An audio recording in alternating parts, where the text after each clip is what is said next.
Hello ladies and gentlemen, Nick here, and welcome to my review of the 2007 Doctor Who Christmas special, Voyage of the Damned. Apologies for any noise outside, the window is open, so you can hear these annoying birds outside. Anyway, so the plot of Voyage of the Damned is that after a Titanic crashes into the Doctor's ship at the end of Last of the Time Lords, and the end, and time crash, the Doctor then repairs the TARDIS quickly and then jumps on board. He then discovers that they're celebrating Christmas with robot heavenly host, and a spiky alien known as Banafatalata is one of the guests.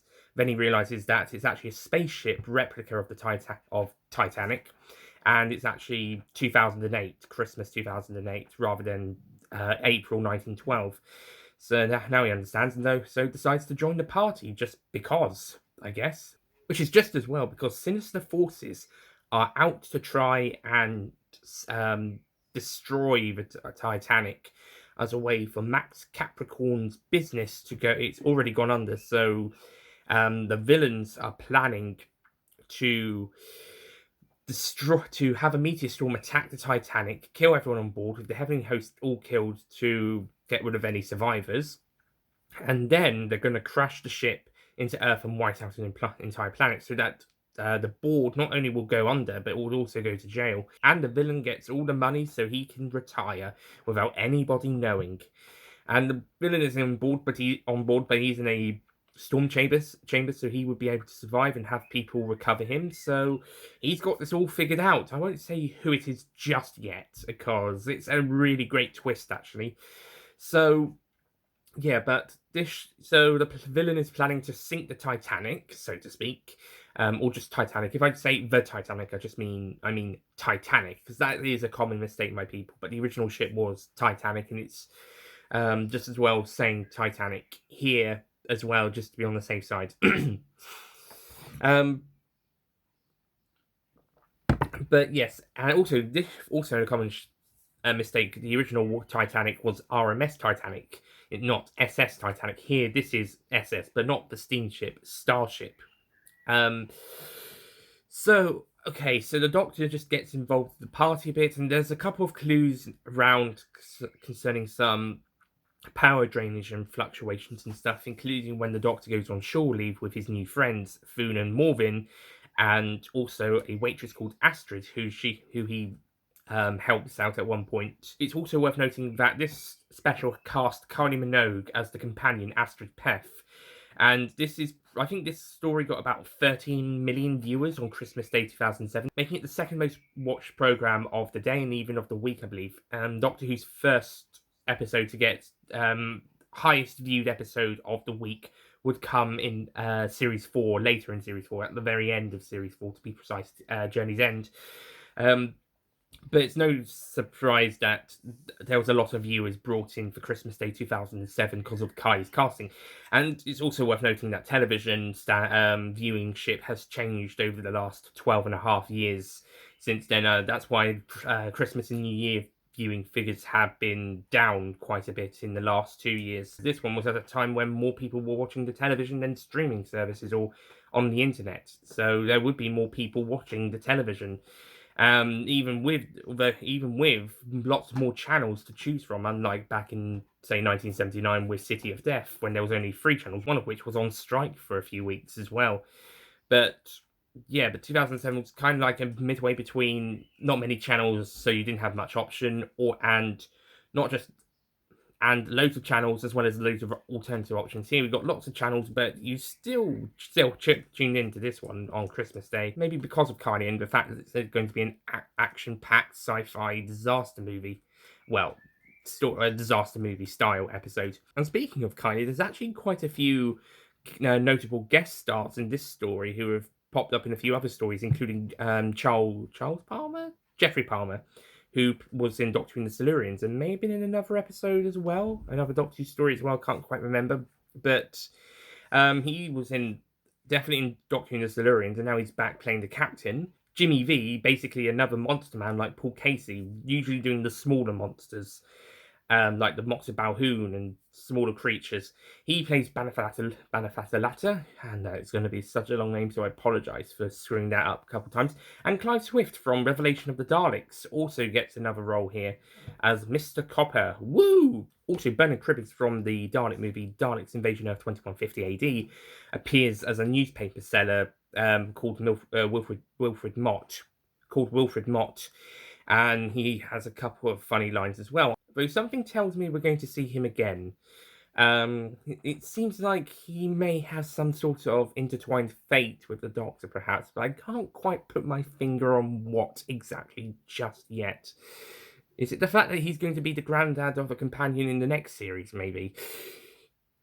That's a good idea. Maybe we should do that. Anyway, so back on the ship, think people are having fun, enjoying themselves, including this prick called Rixton Slade, who Astrid nearly bumped into.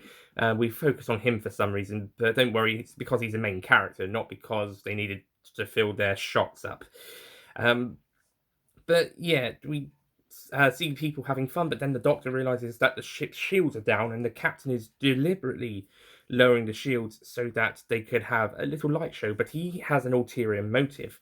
He's the one who has the meteors attack the Titanic on request of the villain, so that his family would get a lot of money because the captain is dying. He's got 6 months, as he explains to Midshipman Frame, played by know him. Russell Tovey, played by Russell Tovey, and who is on the bridge when it happens, and he's also a really good character, Midshipman Frame. He's really likable. So anyway, the ship is then attacked by the meteor storm, so survivors, including the Doctor, Astrid, Rixton Slade, that Dick character I mentioned earlier, Mr. Copper, the Van Hoffs, Funa and Morvin, and Banafatalata have to all make their way to the bridge to meet up with Midshipman Frame, who also survives despite being shot by the captain. But somehow he recovers from this around the time when the hosts go wrong. Oh, by the way, that reminds me, the host, the robots, there as well. They're sort of like passenger information things and also trying to help, but they've been going wrong recently, and now it seems we know why. The villain are taking over them. Also, a friend and subscriber, Jack McCulloch, I think he's gone on record saying that this story ripped off the Robots of Death, and my friend and subscriber Ollie Pajak mentioned this in his review of that story recently. And like with Ollie, I disagree on that statement. I don't think the host are rip-offs of the robots from the Robots of Death. I think they're inspired by them. I think Russell T Davies took inspiration from the Robots of Death for the Heavenly Host for this story. I don't think he directly ripped them off. Yeah, the host kill people and they look and act very similar to the Robots of Death, but there's a bit of a difference. Robots of Death's robots mainly killed people in the shadows. They didn't really do them. They did it subtly. They didn't do it right in front of people's eyes to begin with, and then later, as they kept going, killing people, they started to become a bit more public. Well, I say more public. The sand miner wasn't that big. There wasn't that many people, but more out in the open. It wasn't secret murders. It became a bit more notable. Whilst Voyage of the Damned, no secret. The hosts are killing people, and they don't care if you know it, just so long as they kill you. So yeah. Also, the robots in the Robots of Death never flew. They weren't able to fly. These guys can fly, and there was one good robot in that story. Whilst here there are no good robots. Well, not robots, but we do get a good cyborg, Banafatalata. But cyborgs are slightly different. Cyborgs have both organic and mechanical components. Basically what the Cybermen are. They're cyborgs. Daleks are cyborgs. Dan the Cyborg from the Time Agent fan films, he's a cyborg. Why did I bring him up? It's probably because I'm a Time Agent fan. But yeah, basically, yeah, I think if you've seen the Time Agent fan films, think Dan the Cyborg. Even though you don't really see much metal there, but that's because it's a fan film. They don't have the budget, and they have to use their imagination and the story. Whilst here, we do get to see the mechanics for Banafatalata, but it turns out that cyborgs used to be an oppressed society on Stowe, but things have been changing for them. They're getting equal rights. Go cyborgs! And he and Banafatalata and Astrid even get engaged at one point, which is quite funny. However, it's also around that time that the main characters learn about the hosts killing people. So yeah, back to the point I was making just now. Voyage of the Damned does not rip off the Robots of Death. It takes inspiration from the Robots of Death. At least that's what I think, anyway. I mean, some people might consider it a rip-off, but I personally think it's more of an inspiration. Plus, hosts do stuff slightly different to what we get in the Robots of Death. There's also no Red Eye robots here, though they do go kill quite a lot, and information kill. um, and it is sort of a cyborg who does control them in the end. That is a point, but the cyborg is slightly different here than it was in Robots of Death. And the twist is actually even better here than it was in the Robots of Death. Actually, it was built up a bit more, and even more of a surprise. Anyway, so going back to this story, eventually the main cast managed to get to this spot where they have to cross the nuclear engine.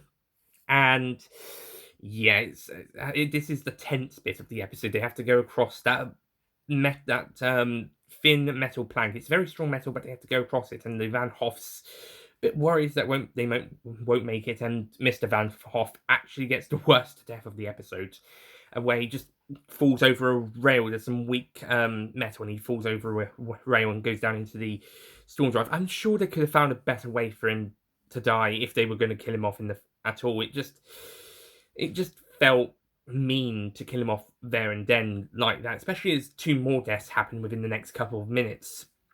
Around this point, it just felt like they had too many characters. They wanted to get one off out of the way quickly and then decide to give the next 2 emotional passings.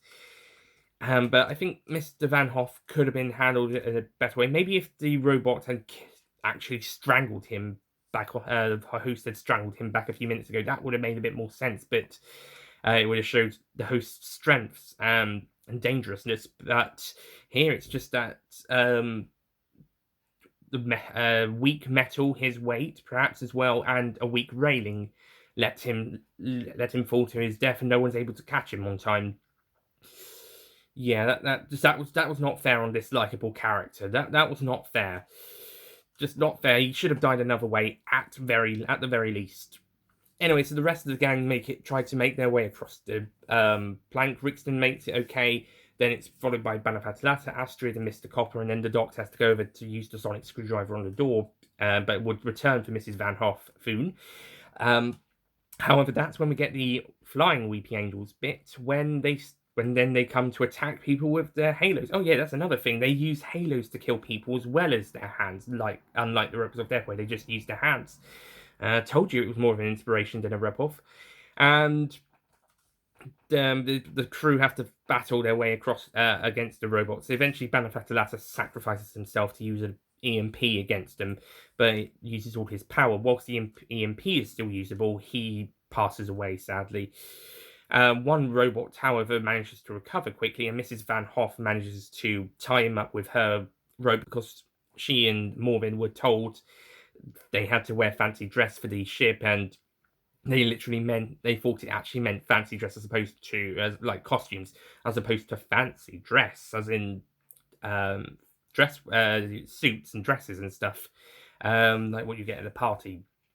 So she uses her cowboy costume rope to tie up the host and jumps into the storm drive with him. Now, that was a sacrifice, although, again, not a necessary one. I'm sure they could have just threw the host down anyway. But anyway, this now reduces the character down count from 7, 8 if you include midshipman frame, to 4, 5 if you include midshipman frame. And they use the MP to destroy a few more hosts, and Rixton is placed in charge of the sonic screwdriver to get them through to reception 1. However, the Doctor decides to go down to deck 31. He allows himself to be captured by some hosts and to go back down to deck 31 to see what's going on and confront the villain. Though strangely, the Doctor is able to go across that metal thing really easily on the way back, whilst on the way forward, they were all struggling. I guess it's fear and scare. It was fear the first time, but this time round, he's alright. It doesn't even flinch.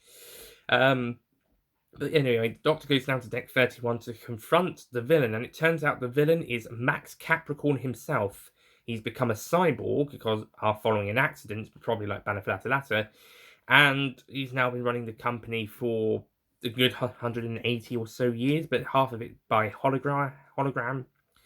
And yeah, and his business has failed, so he's been kicked out. So he's decided that for a retirement plan and to get revenge on the board, he's going to destroy one of his most famous starships and kill all life on the planet below.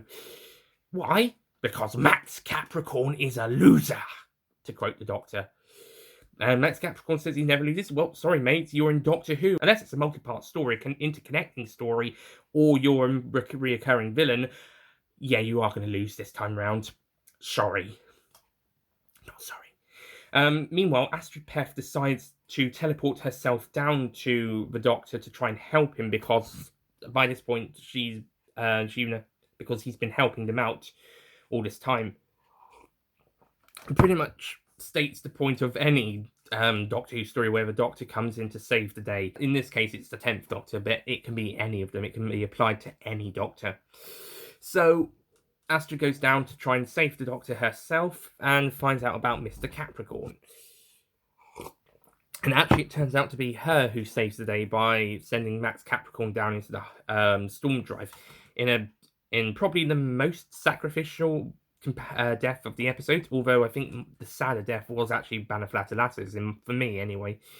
It's also worth noting that Astrid could easily have gotten out of the forklift truck that she uses to battle Max with.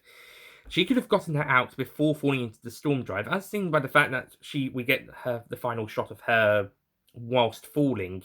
She's out of the forklift truck, so she could easily have just jumped from the truck just as if they were going over. She had a few seconds that she could have managed to fall out of the truck and grab onto the side of the rail. Maybe it would have been sadder if perhaps the Doctor was about to save her but failed.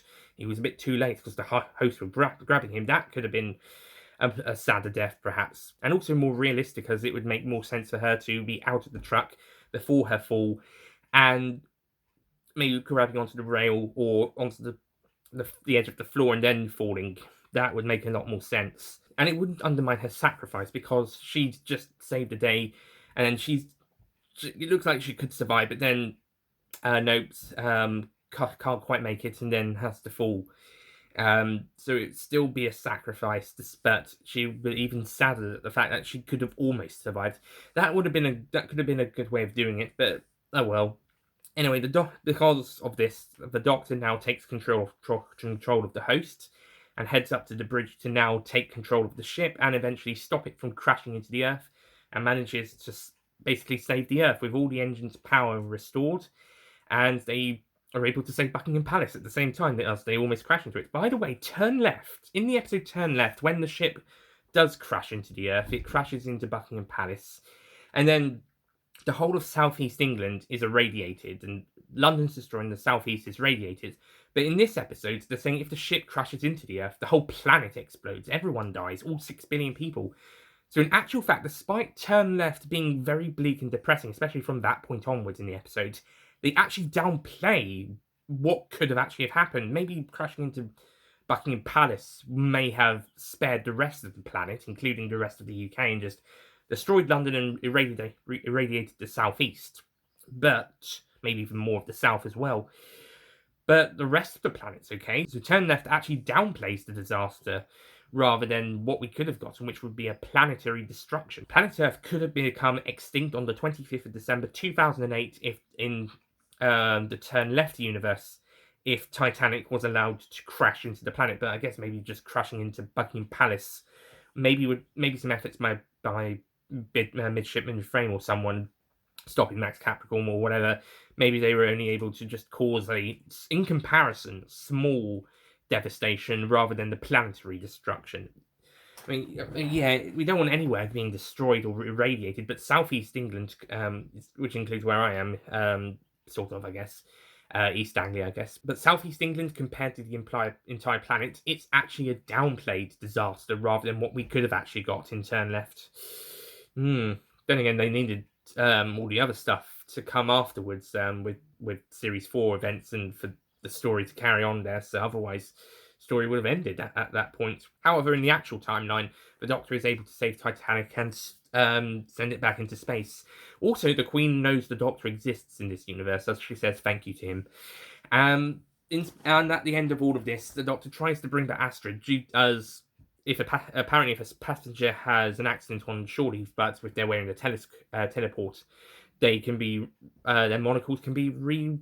They can be brought back, perhaps. So I suppose that's a escape death situation, I guess. However, due to the power loss, Astrid is only half formed and therefore becomes Stardust. So the character's sort of back, but in a different form. So she's sort of dead, but she's sort of not as well. She's more dead than some of the Moffat companions he tries to kill off, but doesn't actually. Okay, maybe on the same lines as Bill, but more dead than Amy, Rory, and Clara. But yeah, and then the Doctor decides he's going to take Mr. Copper to Earth and give him a good retirement. As it turns out, Mr. Copper has a lot of money on his spending credit cards, so the Doctor says, "Oh, go and enjoy planet Earth. It's all yours. It's a good retirement plan." And Mr. Copper goes off to have a life of his own, as well as develop the subwave network, as we'll discover in the Stolen Earth. And then the Doctor heads off back into time and space. Sad about what's just come before, but still happy for Mr. Copper. And that ends the episode with an OBE towards the original producer, Verity Lambert. Rest in peace. Okay, so Voyage of the Damned. This episode is epic. This is a really, really great episode. Few nitpicks first. Some shots and editing do feel like you have just seen that bit. Now there are a couple of TV mistakes now and again, but nothing too problematic. And there is that one of those stupid whizzy pan shots, and there we got a couple of those in the Series 4 trailer as well. Please, Series 4, don't do those transitions anymore. They're terrible. Please, I complained all through Series 3 about them. It was the one thing of Series 3 I didn't like as a whole. Other than that, I don't actually have many problems with this. I mean, I did mention some of the deaths and sacrifices that could have been handled a bit better, but other than that, it was actually a pretty epic story. Great direction from James Strong, fantastic acting throughout, especially from David Tennant. Kylie Minogue proved she's a great actress. Well, she was an actress before she became a singer anyway. And it's always great to have Clive Swift and Jimmy V and Bernard Cribbins in a Doctor Who story. In the guy who plays Rickson, he gets out alive, and this is one of at least two cases where the Doctor isn't certain whether the right people survive, but as Mr. Copper says here, that if he got the choice of deciding who lives and who dies, that would make him a monster, which is good subtext for the character of the Doctor. The other story that has a similar situation where some characters who the Doctor doesn't think were the best people getting out alive, and at least one of them doesn't really care about the other people who died. That story's flatline in Series 8, and we'll get to that, but one of the characters isn't very sad about quite a few of the other people dying, but is still happy about surviving, and the Doctor is thinking maybe the wrong people survived. And that's a very similar thing to this one case where Rickson may not have been the one that the Doctor would have chosen to survive, but as Mr. Copper said, he would be a monster if he could choose that. But at least he's able to give Mr. Copper a nice ending. A midshipman frame, well, I don't know how well he gets out, comes off after this, but we'll definitely see him again at a space bar, just for a quick cameo to have a few words with Captain Jack Harkness in the End of Time Part 2. Just because, I guess. I guess Russell T Davies just really liked this character and wanted to bring back Russell Tovey for a cameo in that episode. And also his name's Alonso, so the Doctor's able to go Alonso, that he's been wanting to do since Army of Ghosts. Although the line where he says, "Take me to your leader," I've always wanted to say that. Doctor, you did say that. I mean, maybe not in this incarnation, but in your last incarnation, you said it to the peep with the big helicopter pointing its light down on top of you when the police were surrounding you in Aliens of London. You said, "Take me to your leader." So yeah, you've said it at least once. I wouldn't be surprised if the classic series Doctors might have said it once or twice, maybe. Maybe if not in the TV stories, then maybe in an expanded media story. But Doctor, you have at least said it once before in your previous incarnation. So yeah, don't know why you're saying I've always wanted to say that, especially as that's an episode written by Russell T Davies as well. How could he forget? Oh boy. But yeah, we also get a bit more of the Doctor's more vanity here in places, especially towards the end when he thinks he can do anything, but he can't quite save Astrid, as well as also the "I'm the Doctor, I'm a Time Lord" speech when after the Titanic's been attacked and he's taking everybody up to the bridge. We get that big moment, which is a really great moment, by the way. That was perfectly done. That was amazing. Ah, you have a problem with that? I don't. um, but yeah, a great episode, great directing, great cast, great performances, and despite it's a great action sci-fi disaster story that really entertaining, really enjoyable, and really well done. I didn't used to be a big fan of this story, but I now really love it. I really enjoyed it. I thought it was absolutely amazing. I don't know if I would say it's the best Christmas special. Maybe favorite, perhaps question mark. But I don't know if I would say the best. I think that still leads towards in Christmas Invasion. But I think this one's definitely a step up from Runaway Bride in terms of a script story. So on the whole, I was actually debating whether I would give this story a 9 out of 10 or a 10 out of 10. I didn't know if it would be good enough to go to 10. But I don't think my problems are enough to lower it down to 9. And I had the similar thing with Rise of the Cybermen, but I thought that was a bit. I think that might even a bit unfair on me. I think that might even have been a bit unfair on me. To be honest, for that story, that one might have to be redone at a later date, perhaps. But I think 10 out of 10 stories I've given in the past have some of them have slightly more problems, or more nitpicks, or just feel like maybe this story is in a similar league to some of them. So I thought it would be fair for this story to get a 10 out of 10 if I didn't really have many problems. My only problems are kind of minor. Maybe some of them, if altered a little bit, could have helped the story a little bit. But what we get isn't really a big detractor to the story. It's actually handled pretty well. I just think maybe they could have been handled even better. But what we get doesn't really detract it from it being a really great experience. So I'm going to give Voyage of the Damned a 10 out of 10.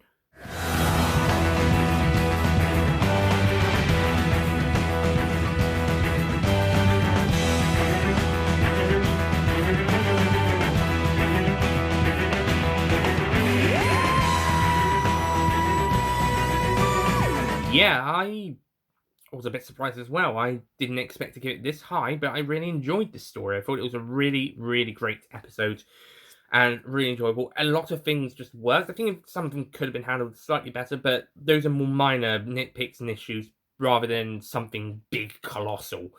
But yeah, I just found it an absolute blast. And this time it's not, and I'm not nostalgia talking here. This one wasn't really one that I did have this high before. I think it was a 7 before the rewatch. For me, I wasn't a huge fan of it before, but now love it. I mean, I think I must have probably loved it or liked it a lot when I first saw it, but over time it went down, and now it's gone right back up again, or it's gone straight up at least. So it's not really nostalgia talking. This one is genuinely good, and the same could be said for other episodes. I didn't usually thought I would enjoy over time since first viewing. Over the time, I thought they'd be lower down in my opinion, like Shakespeare Code and Lazarus Experiment, but they've gone up. So you never know, really. Who knows? So that was a great story, but it is kind of it is worth noting that the Doctor has gone through quite a lot in the last couple of ventures. From the very start of Utopia right up to here, he's gone through quite a lot. All the events of Utopia, Sound of Drums, Last of the Time Lords, The Year That Never Was. And if you're throwing Time Crash, it's a bit more of a kind of a fresher breather there. To have, well, let's say a breather to meet with the Fifth Doctor. And then you've got this.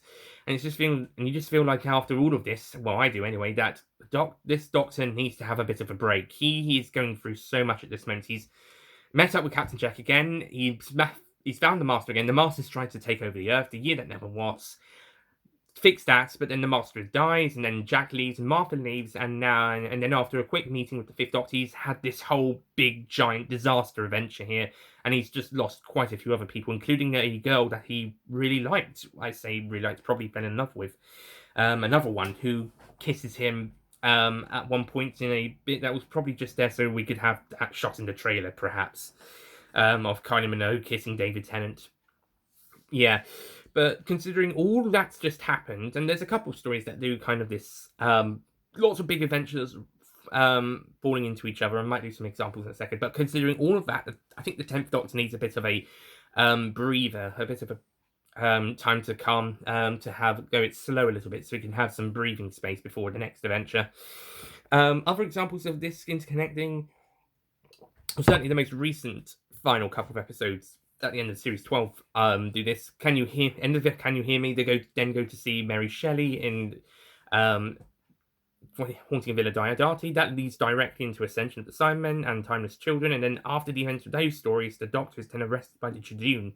And we'll see the conclusion of the story in Revolution of the Daleks. And if that's even the ending. And once we're on the 13th Doctor subject, World Enough in Time through to the Ghost Monument, another 5 episodes of stuff just taking place directly without much of a breathing space. By the end of the Ghost Monument, the Doctor has gone through a lot since she operated. Well, she has when she was a he, had this whole plan for Missy to maybe act good and act like the Doctor, and from that point onwards up until the end of the Ghost Monument, that shit's happened quite a lot, including a big regeneration. Well, I say big, a regeneration. And I think I would have said Boomtown, Bad Wolf Parting of the Ways, but there is expanded media stories between Boomtown and Bad Wolf Parting of the Ways. So those 3 episodes, as well as linking into Christmas Invasion, wouldn't quite count. However, Bad Wolf into Christmas Invasion, maybe. And finally, the End of Time through to Victory of the Daleks. Maybe not so much Waters of Mars to End of Time, because there are some stuff in the middle that could be 10th Doctor in their own, including Day of the Doctor, but definitely End of Time Part 1 to Victory of the Daleks. And then there's probably a few classic ones, especially back in Hartnell one, where they just kept going to adventures without much of a space between them. But yeah, there's a couple of cases where it's got lots and lots of store events in different episodes that just keep going into each other, and there isn't much a gap space for other adventures in expanded media, or for the Doctor to take a breather, well, or other characters for that matter sometimes. But yeah, after all the events from Utopia to Voyage of the Damned, including the Time Crash if you count that, and after this big, mega, epic disaster story with an emotional sting to it, just like Last of the Time Lords, it's just as well the next television Doctor Who story is going to be a much more upbeat and light-hearted adventure that the Doctor can feel better about at that time, and the audience too, as we are reunited with a previous guest companion who gets a bit more character growth, and like Ace in the classic series, starts to become one of the best companions of the show, as we're reunited with Donna Noble, played by Catherine Tate, in the next episode, the first episode of Series 4, Partners in Crime, and I'll see you guys next time for that episode. Goodbye.